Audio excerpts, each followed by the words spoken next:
Hi అందరికీ welcome to perspective matters. First of all అందరికీ happy new year. Psych Siddharth movie review. మీ నన్ను encourage చేయాలనుకుంటే జస్ట్ సబ్స్క్రైబ్ బటన్ క్లిక్ చేయండి. అలాగే వీడియోని చివరి వరకు చూసి నచ్చితే లైక్ చేయండి. మీరు లైక్ చేస్తే ఈ వీడియో ఇంకా చాలా మందికి రీచ్ అయ్యే అవకాశం ఉంది. నేను ఈ సినిమాకి వెళ్ళడానికి మెయిన్ రీజన్ ఏంటంటే ఈ సినిమాని సురేష్ ప్రొడక్షన్స్ వాళ్ళు డిస్ట్రిబ్యూట్ చేయడమే.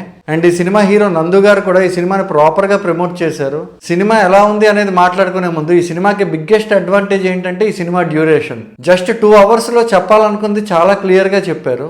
బిజినెస్ పార్ట్నర్ చేతిలో మోసపోయి బ్రేకప్ అయిన హీరో, హస్బెండ్ దగ్గర నుంచి డివర్స్ కావాలనుకుని ఆయనకి దూరంగా ఉండే హీరోయిన్, వీళ్ళిద్దరూ ఒక చోట చేరి ఒకరికొకరు పరిచయం అయ్యేపాటికే ఫస్ట్ హాఫ్ అయిపోతుంది. ఆ తర్వాత వీళ్ళిద్దరి మధ్య లవ్ ఎలా బిల్డ్ అయింది అండ్ చివరికి ఎలా కలిసారు అనేదే సినిమా. ఈ సినిమాలో పాజిటివ్స్ విషయానికి వస్తే బ్యాక్గ్రౌండ్ స్కోర్ అండ్ సాంగ్స్ చాలా అంటే చాలా బాగున్నాయి. ప్రాపర్ గా చెప్పాలి అంటే వివేక్ సాగర్ స్టైల్లో background score and songs compose చేశారు. అలాగే సినిమాలో 70% సినిమాటోగ్రఫీ కూడా చాలా అంటే చాలా బాగుంది.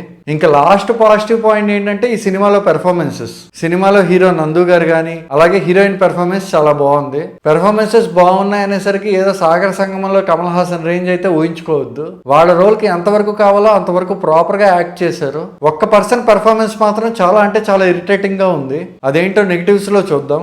ఇంకా ఈ సినిమాలో నెగిటివ్ పాయింట్స్ ఏంటంటే చెప్పాను కదా, ఒక పర్సన్ పర్ఫార్మెన్స్ చాలా అంటే చాలా ఇరిటేట్ చేసింది అని.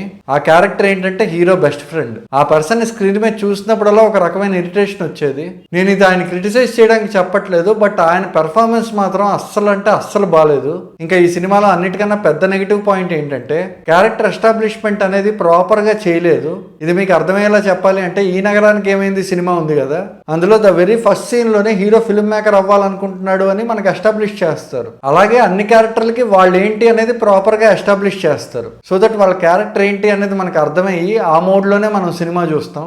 ఈ సినిమాలో ఆ విధంగా క్యారెక్టర్ ఎస్టాబ్లిష్మెంట్ అనేది ప్రాపర్ గా జరగలేదు. ఇంకా నెక్స్ట్ నెగిటివ్ పాయింట్ ఏంటంటే క్యారెక్టర్ స్క్రీన్ ప్రెజెన్స్ కూడా చాలా ఇన్కన్సిస్టెంట్ గా ఉంటుంది. ఫర్ సపోజ్ అర్జున్ రెడ్డి తీసుకోండి. అర్జున్ రెడ్డి సినిమాలో విజయ్ దేవరకొండకి ఒక బెస్ట్ ఫ్రెండ్ ఉంటాడు. ఆ బెస్ట్ ఫ్రెండ్ కనీసం ప్రతి 10 నిమిషాలకు ఒకసారి అయినా సరే స్క్రీన్ మీద కనిపిస్తాడు. అలా కనిపించకపోతే వీడనేవాడు ఒకడు ఉన్నాడు కదా, వాడు ఎటుపోయాడు అనే డౌట్ మనకు వస్తుంది. అలాగే ఈ సినిమాలో కూడా బెస్ట్ ఫ్రెండ్ క్యారెక్టర్ అనేది 25 years లాంగ్ ఫ్రెండ్షిప్ అయినా కూడా సడన్ గా సెకండ్ హాఫ్ లో స్క్రీన్ ప్రెజెన్స్ అనేది తగ్గిపోతుంది. దానివల్ల ఈ క్యారెక్టర్ ఎటుపోయిందిరా బాబు, ఇంతసేపు ఇక్కడే కదా ఉంది అనే డౌట్ వస్తుంది. సో ఓవరాల్ గా సైక్ సిద్ధార్థ్ గురించి మాట్లాడుకోవాలి అంటే ఒక మంచి స్టోరీయే, కానీ బ్యాడ్ డైరెక్షన్ వల్ల హిట్ అవ్వాల్సిన సినిమా యావరేజ్ అనిపించింది.